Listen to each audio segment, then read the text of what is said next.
The new virality is getting an ad to convert so that you can continue running it forever, or at least until it gets tired. And we found that these videos get tired around 20, 30 million views. So the new virality is conversion. Now, lifestyle ads tend to be not quite as good for converting, but better for brand awareness and making the brand inspirational, aspirational, exciting, making the brand mean something. These are by far more important when it comes to luxury goods, apparel, beauty, a lot of those things where branding is really important. The creative is where you get the advantage. And that's why we've took off the gas a little bit on advanced, super advanced ad buying efforts and put a little bit more resources into the creative. The creative is becoming more and more the differentiator between those who succeed and those who fail. And that is coming up next on Bootstrapping Your Dreams Show, so stay tuned. So, the big question is this: how are ambitious people like us, who don't have a lot of resources, did not go to Ivy League colleges, were not born into wealth, how do we become resourceful enough, use our creativity, our dedication, and a little bit of crazy to bootstrap our way to realizing our dreams? Whether it is launching a new company, launching a new app, or making it to the top of the corporate ladder? That is the question, and this podcast will give you the answers. We have created a tremendous community of bootstrappers, entrepreneurs, and professionals who are ambitious, resourceful, and want to get things done. We brainstorm, support, and help each other out. So come join us. Navigate to bootstrapping.group, join today, and get the Startup Founders Technology Accelerator video series absolutely free. If you enjoyed this video, then do let us know by hitting that like button now. Or if you want us to improve our content, then go ahead and hit that thumbs down button and give us your honest feedback in the comment section below. Here at Tetranoodle, we are passionate about entrepreneurship, technology, and innovation. Every week, we bring you insightful and engaging videos, interviews, tips, tricks, and strategies to help you grow your business or rise in your corporate profession. If you're new here, please do consider subscribing and do not forget to hit that bell icon so that you are notified when we publish new content. Hello and welcome to this new episode of Bootstrapping Your Dreams Show. I'm your host Manuj Aggarwal, and today we'll be talking with Travis Chambers. So Travis is a Forbes 30 under 30 lister and founder of Chamber.media, which is a 30% growth and video agency that has tripled the revenue of 4 multi-million-dollar DTC companies, driven $300 million in tracked revenue, and garnered 400 million views across Facebook and Google channels. Travis utilizes humor in advertising and marketing to catch the attention of customers and humanize brands through many well-known social video marketing campaigns. He's passionate about having a healthy work-life balance for himself and his employees, adhering to a 4-day work week with his company. And in his free time, you can find Travis spending quality time with his family, traveling to epic places all over the world on a sustainable budget. Welcome, Travis. Hey, thank you for having me. I'm excited. Great. So you have a wonderful story, and there are a few things I would really love to dive in. But let's talk about your company. It seems like you're doing very amazing things. So how did you get into this video marketing thing? And tell us about that journey. I'm sure it has been really eventful. Yeah, well, like a lot of entrepreneurs, I kind of fell into it by luck, and it was a lot of luck and the right timing. So, in college is pretty entrepreneurial. Started a, MMA fight promotion that thousands of people came to, had a painting company that made zero money. But anyways, towards finishing school, my wife and I made a video. It was really like a stupid video we uploaded, and it went viral. It got 10 million views. Wow. Did interviews on Good Morning America, True TV, Tosh.0, and I had been wanting to work at this agency called Crispin, Porter and Bogusky, and they actually reached out for Kraft Mac and Cheese, one of their clients, asking to license the video, and I said, how about a job? I got the job. I became the resident viral video expert. A year later, Turkish Airlines said, we've got Kobe Bryant and Lionel Messi. We want to make the most viral ad of all time. And they put me on that, and we succeeded. We got 150 million views, 3 million social shares, and we did the largest influencer activation of all time. That led to become director of social media at 20th Century Fox. I was horrible at that job, hated it. They let me go after 3 months, and I started Chamber Media. So that's kind of how it all happened. That's amazing story. So tell us, obviously you have this skill that everybody wants to make viral videos. So if you can divulge some of your secrets, how do you know that this video can go viral, or what are the ingredients that you add to make it go viral? Yeah, so virality is essentially changed. So virality used to be make a production, make a video, upload it, and maybe you'll do some press seeding or get some influencers behind it, and it'll go viral. So that age is over now. Now the new virality is getting an ad to convert so that you can continue running it forever, or at least until it gets tired. And we found that these videos get tired around 20, 30 million views. But so the new virality is conversion. And there's a lot of components that come together to make a really well converting ad. And we've actually done a very extensive study. So we've managed $55 million in ad spend in the last few years. And so what we did is we took all of the creative that we had ever run on any campaign, and we put it all into a library that we call the Brain. And then what we did is we titled every single ad by what type of ad it is. So for example, there may be 4 or 5 different types of a product demonstration. There may be 4 or 5 different types of a testimonial ad.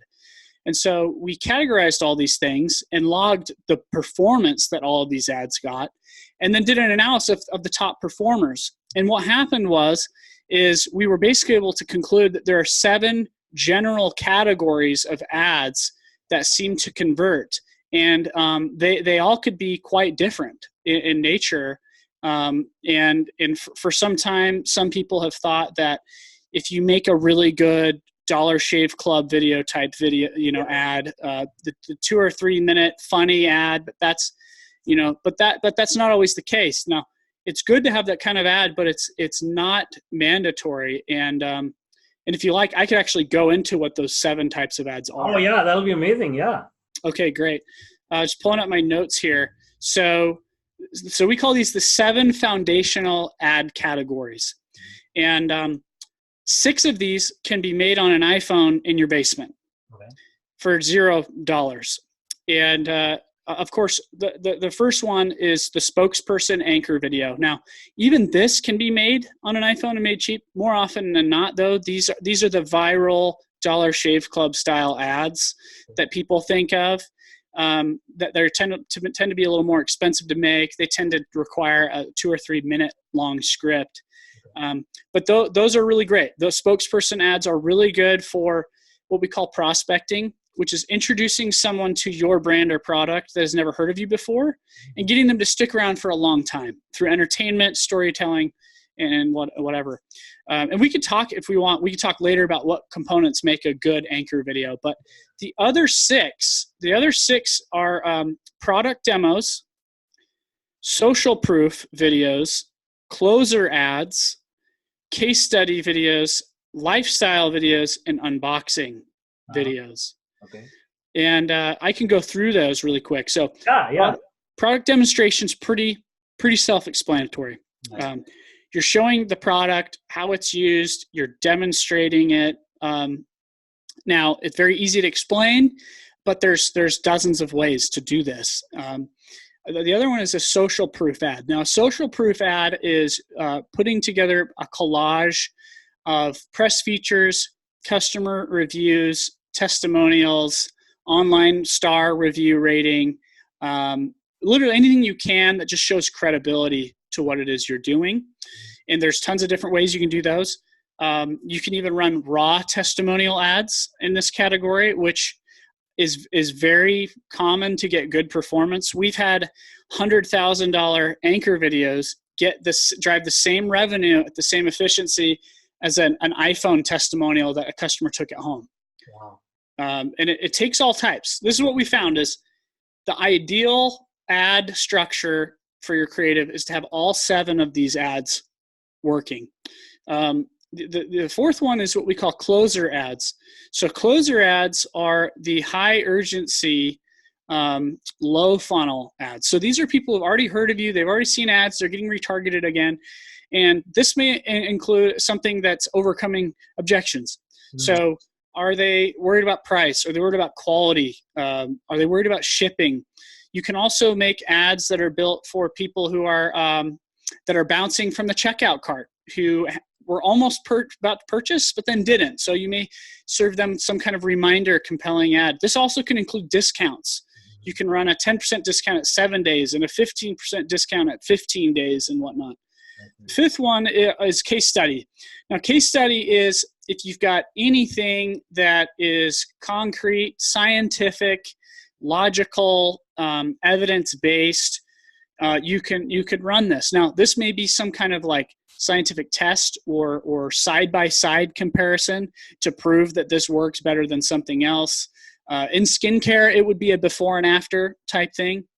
The sixth one is a lifestyle ad. Now, lifestyle ads tend to be not quite as good for converting, but better for brand awareness and making the brand inspirational, aspirational, exciting, making the brand mean something. These are by far more important when it comes to luxury goods, apparel, beauty, a lot of those things where branding is really important. And then the seventh one is unboxing. And this is probably the easiest ad to make. You're literally just opening the product, and there's different ways. You could show the product showing up on your doorstep. You could show a whole collage of 10 people opening it and being so surprised and happy. But these are the 7 ads that we've identified. This is a $55 million experiment, and these are the results. Awesome. That's great. A few questions come up. So you described these 7 types, which is great. I think that's actionable advice and somebody can actually implement today. But how do you relate that to services? So let's say if some company is selling services, what kind of ads will work in that scenario? Yeah, so we get asked a lot, Travis, do these ads work for B2B or for service companies? And yes, they do. We did a project with creditrepair.com, which is a service.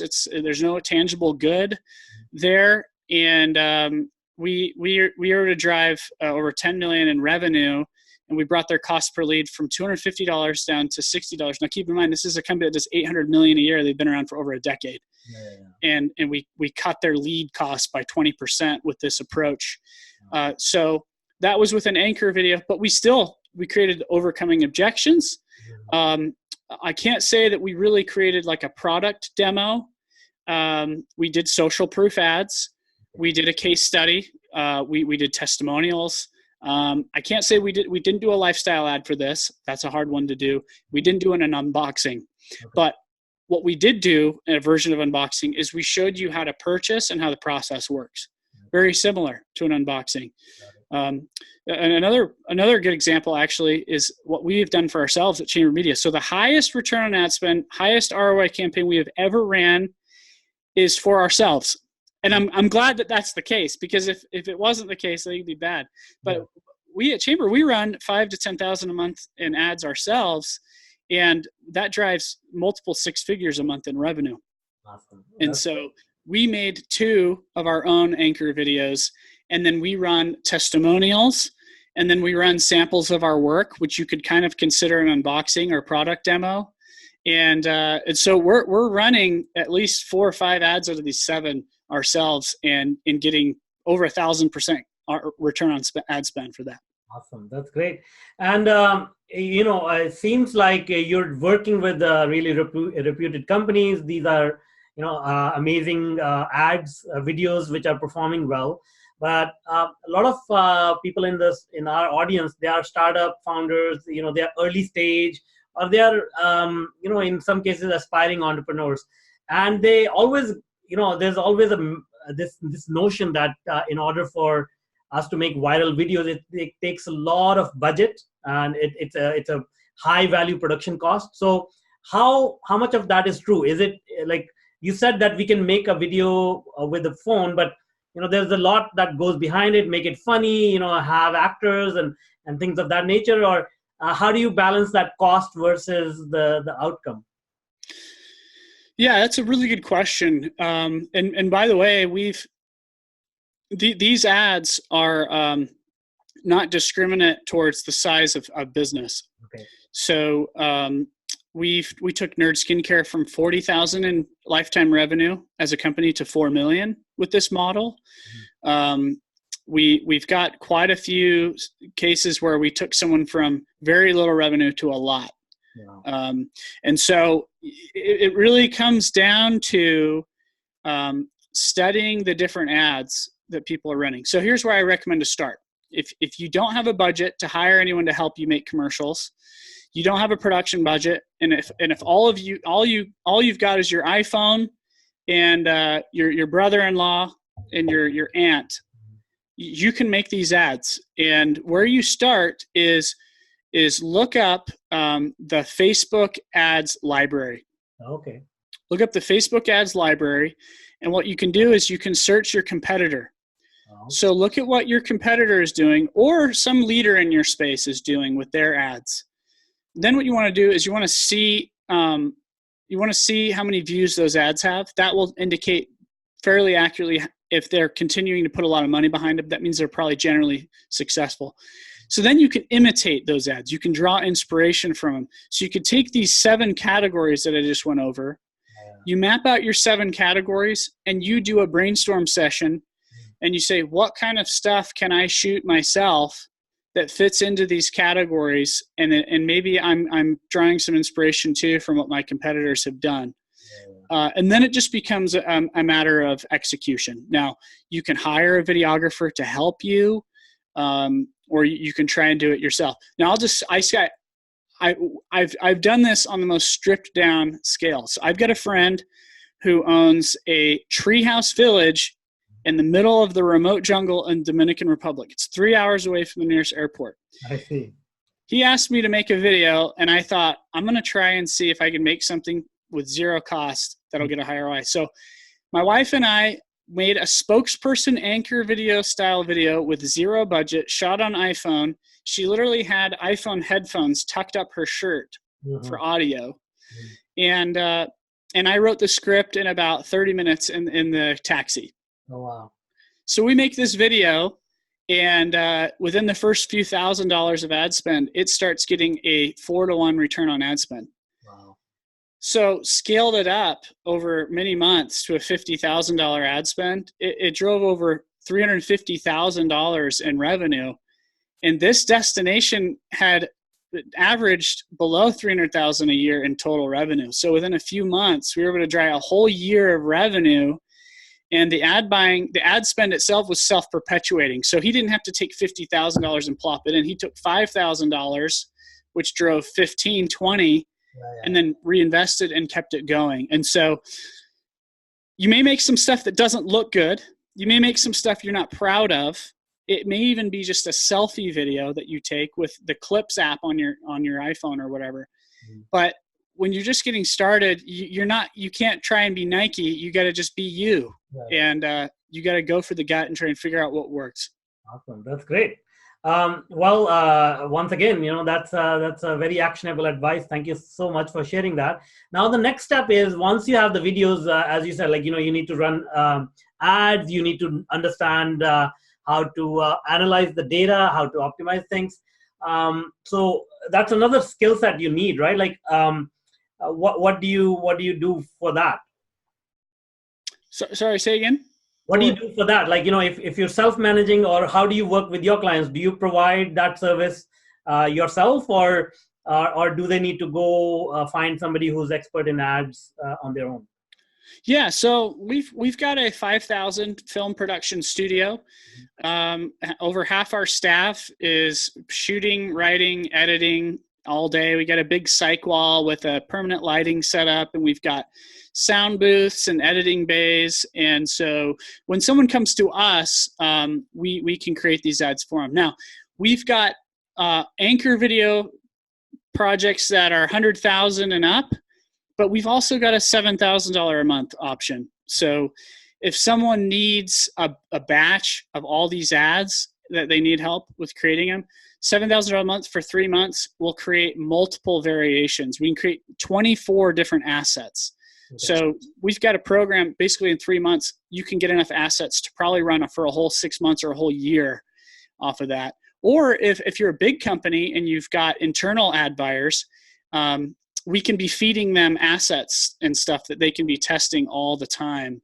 And we've got a couple other packages too, but we've got options pretty much on all ends of the spectrum. And for our anchor video clients, we actually do ad buying as well. So, at any given time, we've got a couple ad accounts ourselves that we're running.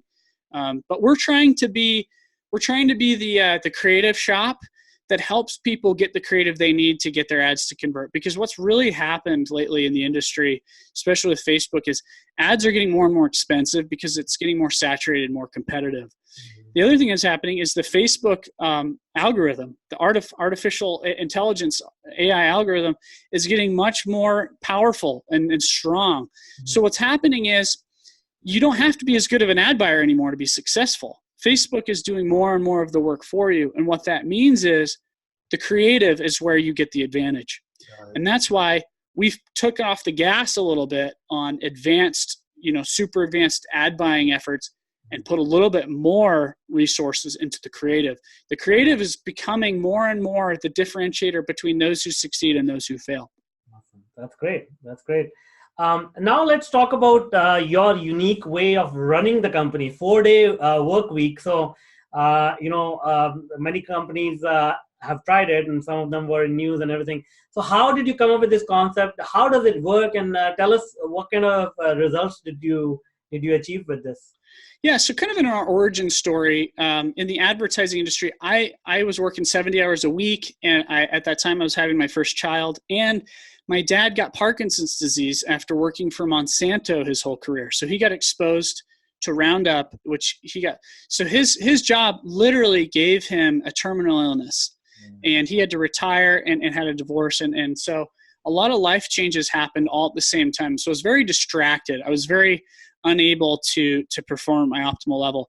And I was also making the most money I'd ever made. I was 26 years old. I was making $120,000 a year in LA, living the dream, working in Hollywood, working on 20th Century Fox films. But I had no time to enjoy the money I was making, and I had no time to really experience these life events. And so Chamber Media really started because I couldn't find a job that fitted my needs. So I created one.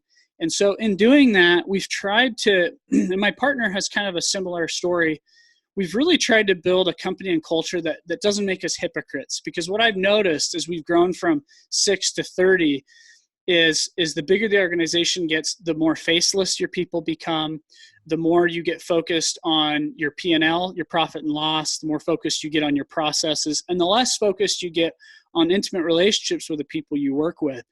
And so what happened basically is the 4-day work week is a way to hold us accountable to our true DNA and our origin of why this company started. But it also keeps our employees accountable too. And so how it works is for 4 days a week, our people give us much more than they would normally give us in that time period with a 5-day work week. They're getting in at 9:30, and they're sticking around till 6:37.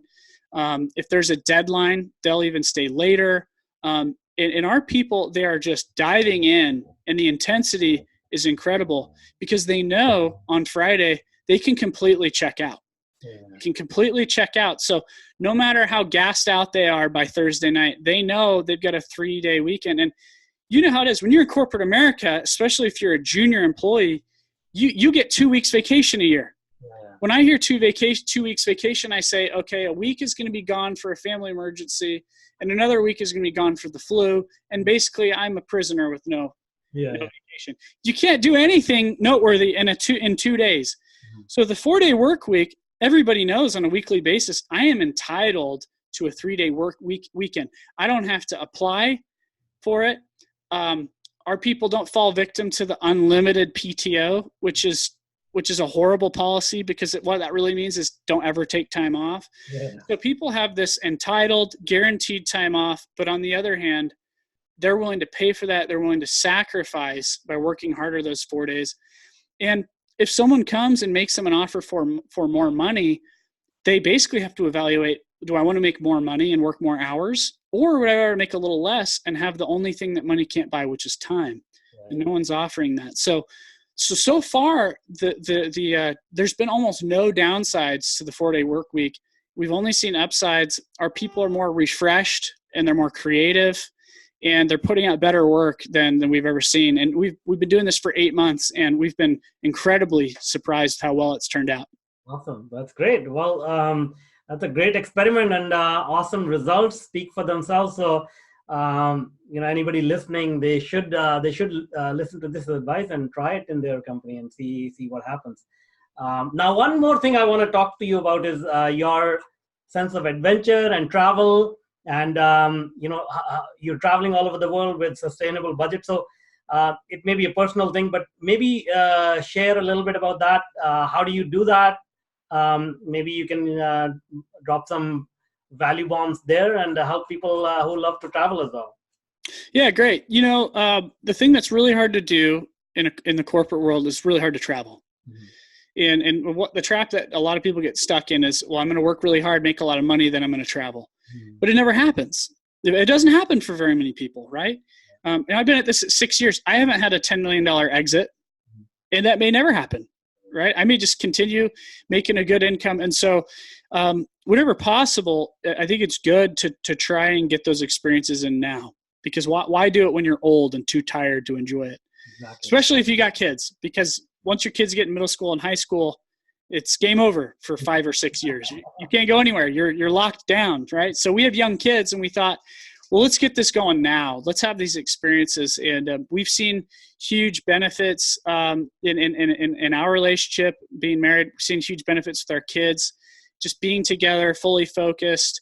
And we've done it. We've tried to do it in a very sustainable way. So there's a lot of tricks and hacks that we use. One time we paid for someone's timeshare that they weren't going to use in Hawaii. We're very budget conscious about flights. Typically, we won't fly anywhere unless it's under $350, $400 a flight. We'll look on Google Flights, and we'll look for error fares. We'll follow a lot of these deal sites that show these like rock bottom prices. And the key that we've learned is you got to travel when no one else is traveling. You don't travel during Christmas. You don't travel during the 4th of July. You don't travel during spring break. You don't go to Switzerland in December. You don't go to Switzerland in July. You go in May when it's kind of rainy and there's still some snow, but no one's really able to ski or go on the lake.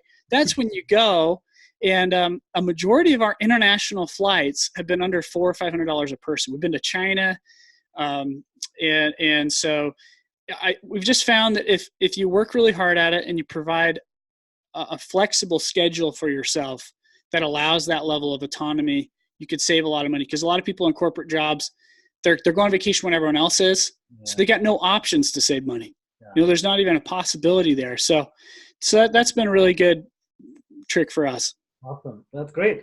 Now back to entrepreneurship. So, everybody sort of goes through their ups and downs and makes a lot of mistakes. And it's a challenge, right? Like it's not as smooth as just going to a 9-to-5 job. So can you describe any mistakes you made, any challenges you faced during your journey? Yeah. I think early on, I wish in the beginning I had lowered my cost of living sooner. So we were living in Los Angeles, which is very expensive. We were living near the beach. And I had a friend tell me, he's like, you're crazy to try and start a company while living in LA on the beach. You're crazy. And he was right. A lot of that stress and that burden slowed me down a lot. And I think if we had lowered our cost of living to very as low as possible, if we could have lowered even $2,000 a month or something, I think that would have helped. That would have helped a lot. Another thing is I wish I had spent more time on studying the art of hiring good people. I see. I had to learn completely through, just experimenting. I don't have an MBA. Don't really have any formal education on how to hire people or find good people. Mm-hmm. And we hired some people and gave them a lot of trust that maybe had not proven that they were, that was the right move. Wow. So that held us back quite a bit. And I honestly have no advice on how to get better at that. I mean, for me, I don't think I could have learned that in a classroom. I think it just had to learn by trial and error with that. I wish, though, I would have spent a little bit more time checking people's references, making people take personality tests. We've had a lot of examples where we've hired someone we almost let go, but then we put them in a different role and they became some of our most valuable people because they just weren't in the right role. They weren't empowered. So those are some of the things that that we did that there are a lot of pride, a lot of ego too, so those are some of the things I wish I would have known and learned earlier. No, but I think that is common between in most growing companies, especially startups. It's a common scenario. So, but the way that you have sort of experimented, turn things around, that's commendable. It's not easy for a founder to say, okay, let's go 4 days a week. It's not a easy change to even consider. So, taking those kind of risks are that's not everybody's cup of tea. So congratulations on that. Now, I want to ask one more question. Is about comedy, and you put humor into your videos, and I was hoping that you'll drop some jokes and make it a little bit more funny. But how did it come about? How did you figure out, okay, adding comedy is going to help get more traction? Yeah. So obviously it's really hard to sell somebody when they know they're being sold to. And so what we found is comedy is one of those levers that you can pull that really disarms people. And I think the reason it works is there's a value exchange there. So when I'm pitching you, it's me trying to get something out of you.